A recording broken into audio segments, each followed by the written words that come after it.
നടൻ വിജയ് ദേവരകൊണ്ടയും സംവിധായകൻ ഷൗരവും ഒന്നിക്കുന്ന പുതിയ ചിത്രം പ്രഖ്യാപിച്ചു. ഇതുവരെ കണ്ടിട്ടില്ലാത്ത ഒരു വമ്പൻ അവതാരത്തിലായിരിക്കും വിജയ് ദേവരകൊണ്ട ഈ സിനിമയിലെത്തുന്നത്.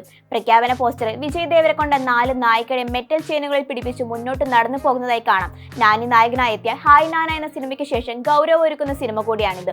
ഹോളിവുഡിൽ നിന്നടക്കമുള്ള ടെക്നീഷ്യൻസ് ആണ് ഈ സിനിമയ്ക്കായി ഒന്നിക്കുന്നത്. House of the Dragon, Fallout പോലുള്ള അന്താരാഷ്ട്ര പ്രൊഡക്ഷനുകളിൽ പ്രവർത്തിച്ച അലജാൻഡ്രോ മാർട്ടിനസ് ആണ് ഈ ചിത്രത്തിനായി ഛായാഗ്രഹണം നിർവഹിക്കുന്നത്. ആനിമൽ, ഓം ശാന്തി ഓം എന്നിവരുടെ ഭംഗിയാർന്ന ലോകങ്ങൾ സൃഷ്ടിച്ച സുരേഷ് സെൽവരാജാണ് art direction. Gods of Egypt, Batman Forever, Snowpiercer തുടങ്ങിയ ചിത്രങ്ങൾ ഒരുക്കിയ എറിക് ഡസ്റ്റ് ആണ് വിഷ്വൽ എഫക്ട്സ് കൈകാര്യം ചെയ്യുന്നത്. ഹായ് നാനയ്ക്ക് ശേഷം ഹിഷാമും ഷൗരവും ഒന്നിക്കുന്ന സിനിമ കൂടിയാണിത്. കിങ്ഡം ആണ് അവസാനമായി പുറത്തിറങ്ങിയ വിജയ് ദേവരകൊണ്ട ചിത്രം സമ്മിശ്ര പ്രതികരണമായിരുന്നു അന്ന് നേടിയത്. ചിത്രത്തിലെ പെർഫോമൻസുകളും അനിരുദ്ധിന്റെ സംഗീതത്തിനും പ്രശംസ നേടിയെങ്കിലും തിരക്കഥയിലെ പഴമയായിരുന്നു അന്ന് വില്ലനായത്. ബോക്സ് ഓഫീസിലും സിനിമയ്ക്ക് കാര്യമായ നേട്ടമുണ്ടാക്കാൻ കഴിഞ്ഞില്ല. വിജയ് ദേവരകൊണ്ടയുടെ കരിയറിലെ മറ്റൊരു ഹിറ്റാകും ഈ സിനിമ എന്ന പ്രതീക്ഷയിലാണ് ആരാധകർ.